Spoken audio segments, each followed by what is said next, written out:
Good afternoon, everybody. I'm Seth. Thanks for stopping by Moose Run Farm. Well, spring is in the air today. It's almost 50 degrees right now. I just drove the Kubota, my favorite 10 feet of the year, and that was taking the rear tire chains off. Unhooking those and backing off them is one of my favorite things ever. It's a bit early to take the chains off, and I may still come to regret it. It's possible that it'll snow again or we'll have an ice storm, but I don't know, when most of the snow melts, the chains, they tear up the ground so bad, and they're really bumpy, and the tractor vibrates, and I just don't like it.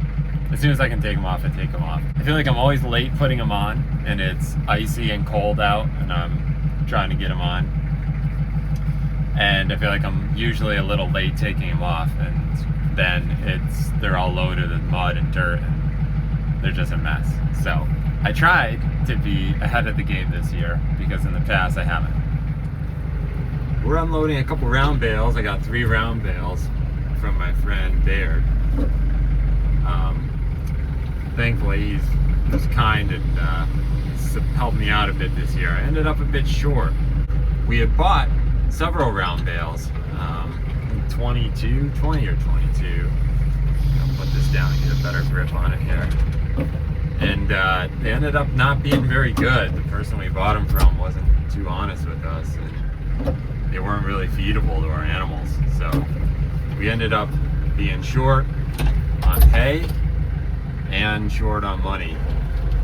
And that is not a winning combo. But thankfully my friend Baird has a dairy farm, and he was kind enough to hook us up with some extras. They're dry hay, they're wrapped, but they're dry. His cows aren't a huge fan of them, but our boys don't really care, so it worked out for both of us. I'm not gonna get super picky about how I stack these. Everything's getting kind of melty anyway, so.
Yeah, it's muddy, but it's that time of year where there's a lot of things to start to think about.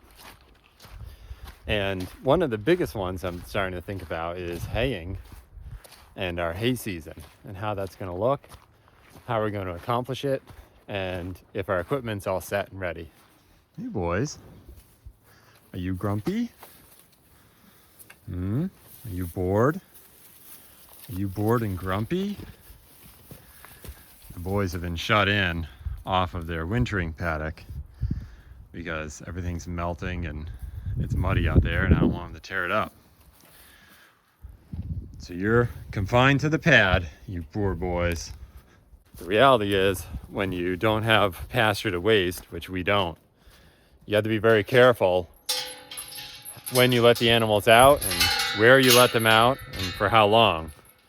Because if you destroy a pasture by overfeeding it or overgrazing it or letting it get torn up in the spring mud, it can have ramifications for the rest of the year. So we try and be very responsible about where we put them and when and for how long. So let's talk hay equipment. You know about the rake. That's the one that's downstairs disassembled and waiting for me to paint and reassemble it. Still waiting on some bearings and other parts to show up. We also got a hay bine, a tedder, and a hay baler. So when we set out to get hay equipment this past year, I knew it was going to be a big expense outright. And even buying used hay equipment, it gets pretty expensive because you need multiple pieces to make things work. We were blessed because we already have two pretty good tractors, the Kubota M6800 and the Case IH, which is about a 45 horse. It's a 485. So I knew we'd have something that we were able to bale with and move bales with, and also do things like tedding and rake with. So really all we had to do was get the actual pieces for mowing, raking, tedding, and baling. But before we could decide on a baler, another piece of the puzzle we had to figure out was whether or not we wanted to make dry hay or silage hay. And after a lot of consideration, I decided that we were going to pursue a baler that could do silage hay. And there's several different reasons for that. I know that when you crunch the numbers, making silage hay is kind of a losing proposition. You get more money per ton for dry hay, specifically dry small square bales. But there are several factors that made us decide to go with silage hay instead. The first one being, that's just what we feed. Our steers like it. They eat it really well with little waste. They grow and develop well on it, and it just works out for us. Also, we have very minimal indoor storage space, and being able to wrap and store our bales outside, regardless of the weather, it's a big plus for us. We don't have a big hay barn in which to store a year's worth of feed in. We rely on keeping the feed outdoors. We are a small farm. We are growing in this community. There are other farms in the area that have been in the haymaking business for many years. And the last thing we wanted to do was for our growth into the hay business in this town to cause any trouble for these other farmers and other farms that have been providing a valuable service and a great product for many years. We want our growth to be kind of symbiotic with them, and we didn't want to cause any ripples or rattling of the local markets and friendships that have been in place for many years. So in addition to silage being what we like to use and need, and silage being something that we can store given our facilities right now, that third reason was kind of a big one too. It's a way to offer a product and enter the market, but without causing any ill will or any sort of issue for other farms in the area who have been selling hay for many more years than we have been here. So the first piece that we found was this Heston 1110 hay bine. This is a 7-foot hay bine, which means it has a sickle bar mower, but it also has a conditioners in the back. I really think that'll help us drying down our hay, especially towards the end of the year when the sun gets lower in the sky and when the weather's not ideal.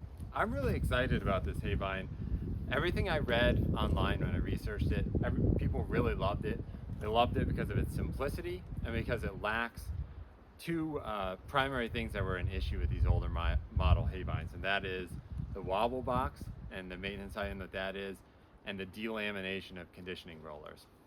This Heston hay bine, it doesn't have a wobble box. It has a really unique system that I'll show you here in a second, where it has a almost like a flywheel type system with a concentric drive on it, so that as the flywheel is rotating, it creates kind of a back and forth movement for the sickle bar teeth to work. And then instead of having laminated rollers, this has a metal roller and a solid rubber roller that's really heavy duty, and the rollers seem to be in great condition. This came off a farm down by Brattleboro, where they were making mostly horse hay. It sounded like mostly dry hay, small squares. And they used it as their primary mower for a good number of years. They actually bought it new in the 90s, and it's been on their farm ever since. So I think they took really good care of it. It seems to be in reasonably good shape. And I'm excited that it's found a home here on Moose Run Farm. Here's a better view of what I was talking about. As this flywheel here goes around, this bolt is not in the center of the wheel, it's off center. And it creates the oscillation that makes the sickle bar work. In the back here, you will see the conditioning rollers. The top one is a rubber one. I like how it's protected by this metal shroud the whole way too. I really think that's going to make it hold up better. It's out of the sun, it's out of the rain. And then the one below it is the metal one.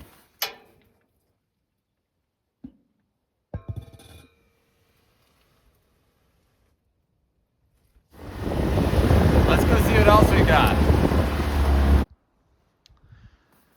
Next, I got this older model Kuhn tedder. Had a hard time finding out exactly how old this was, but it looked like right around the turn of the century, early 2000s maybe. The tedder is nothing really particularly special, but I don't expect that we'll need it every time we're haying. I think this will only be if the hay gets rained on, especially if we're making silage. A lot of people around here don't ted at all. They just rake it once or twice, flip it over, and then bale it up.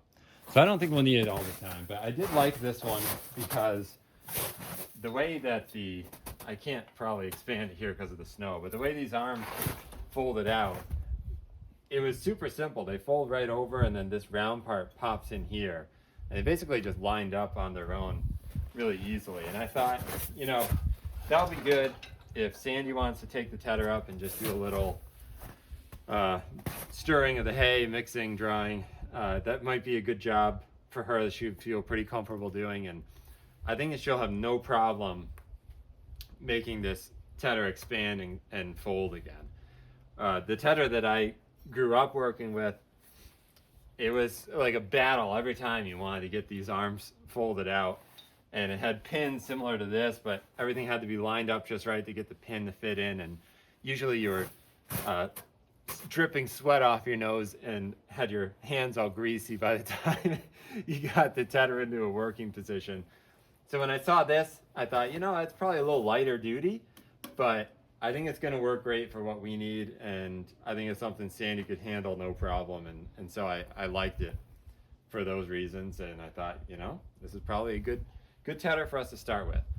This thing really doesn't need anything. The tires are good, they hold air, everything runs smooth in time, there's no play in the baskets, and it doesn't look like it's had any issues, so I think it just needs to get greased up, and we should be good to go with this.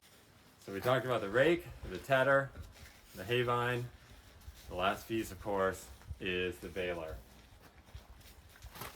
This is a Vermeer 504 IS silage capable baler.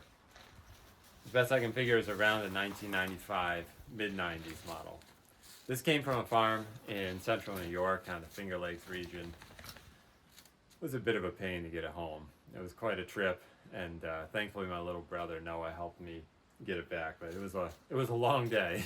I went with this baler for several reasons. First of all, we had a specific price point we were looking for, and we couldn't spend, you know, tens of thousands of dollars on a baler, so we knew we had to get an older one. We knew we wanted one that would make a 4x4 or a 4x5 bale. We knew we didn't want a 5-foot baler because it wouldn't fit in our hay feeder, and it seems like a lot of people around here just aren't interested in those really big heavy bales. They prefer a smaller bale. And I went with a Vermeer because in the age bracket we were talking, 90s, you know, later 90 balers, everything I researched online, people really liked the Vermeer balers. They thought they were reliable. They thought they were simple and durable, and I think it's going to hold up really well. A lot of people made silage capable balers in the 90s, and some of them I'm sure were very good, but it seemed like a lot of them had pretty questionable reviews, and everyone that had the Vermeer seemed like they really liked them. Parts are still available for them. I called the place that I'd be likely to get parts from, and they still have parts books for it, so in theory getting parts should be no problem. And it seemed like this one was really well taken care of. There's a few things about it I really liked. I liked the wider belt, kind of unusual, but I thought, you know, it makes sense, and it seems like they're perhaps a little more durable. These belts are actually brand new. The previous owner replaced them, and he said he had about 30 bales through them before he decided to upgrade to a New Holland that does mesh wrap. This is a twine wrap only, but it will run the sisal twine, which was kind of important to me. I prefer that over the nylon twine that just gets tangled over everything and seems to never cease to exist once it's taken off the twine roll. I kind of hate that. The other thing that this has that I really like is it has an electric actuator for the twine wrapping system. So it only requires one hydraulic remote to run. I've been really impressed with the simplicity of the design on the Vermeer. I'll show you in this compartment is where most of the chains are. There's 2 chains on the other side, but there's many fewer chains on a lot of the other brand balers I looked at in this era.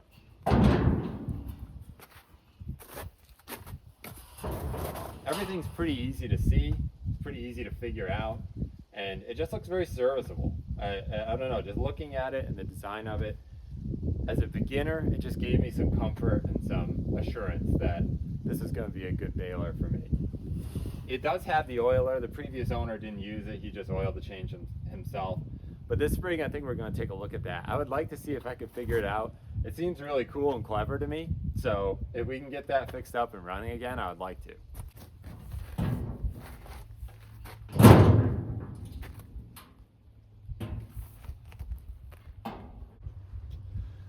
The previous owner replaced several bearings too, and everything looks to be in pretty good condition on the top rollers.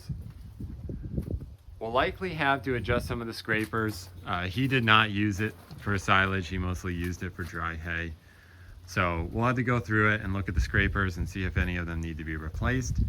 And in addition to that, we'll just double check all the adjustments. Just finished reading the owner's manual for it yesterday. It came with all the original documentation. Previous owner was pretty fastidious about that.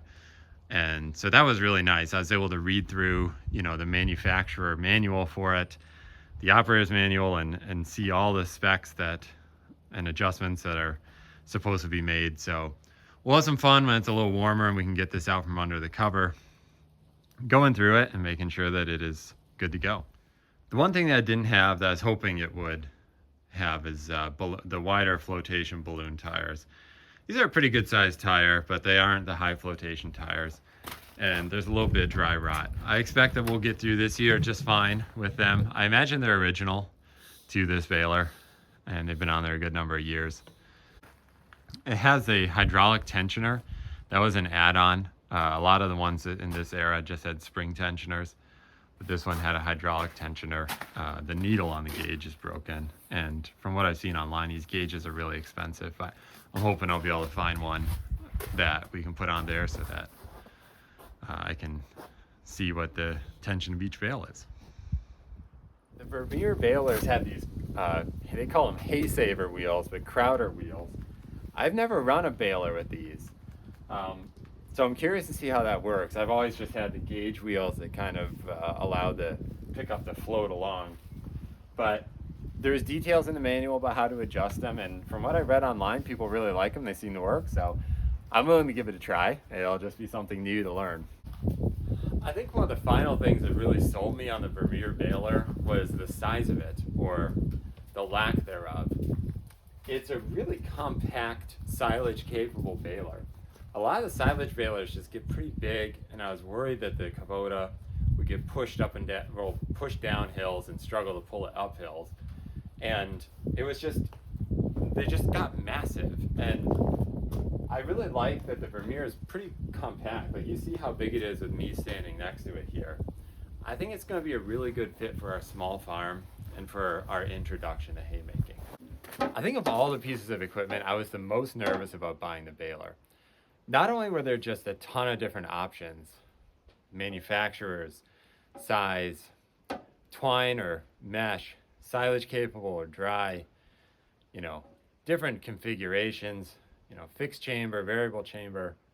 I learned a lot just researching and trying to find one to buy. But I think I was also nervous because I know from my haying experience with my uncle that a baler not working can really jack up your day.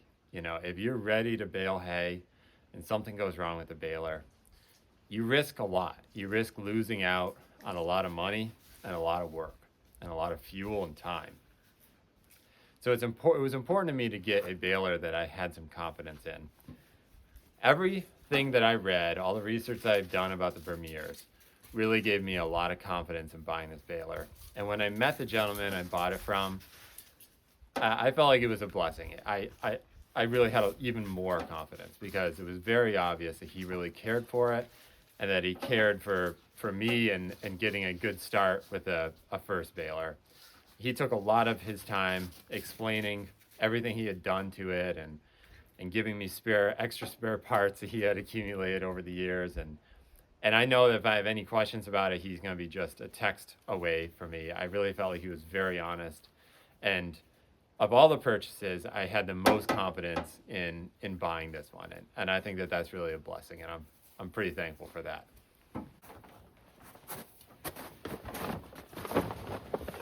He stressed I needed to keep it covered when not using it. So I'm going to follow his advice on that. So that's all the equipment. Let's take a ride up and look at the pastures.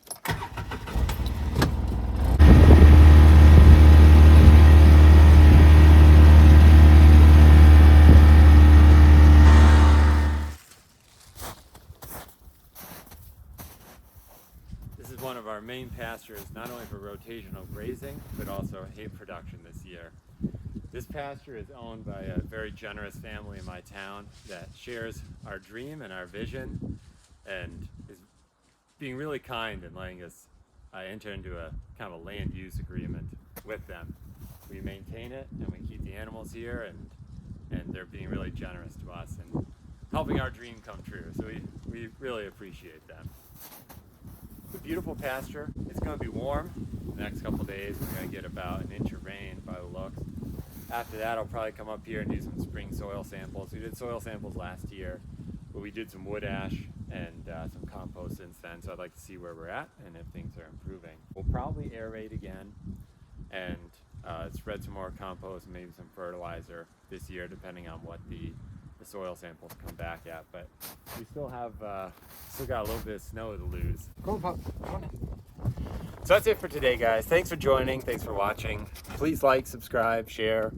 It really helps us out, helps us grow the channel.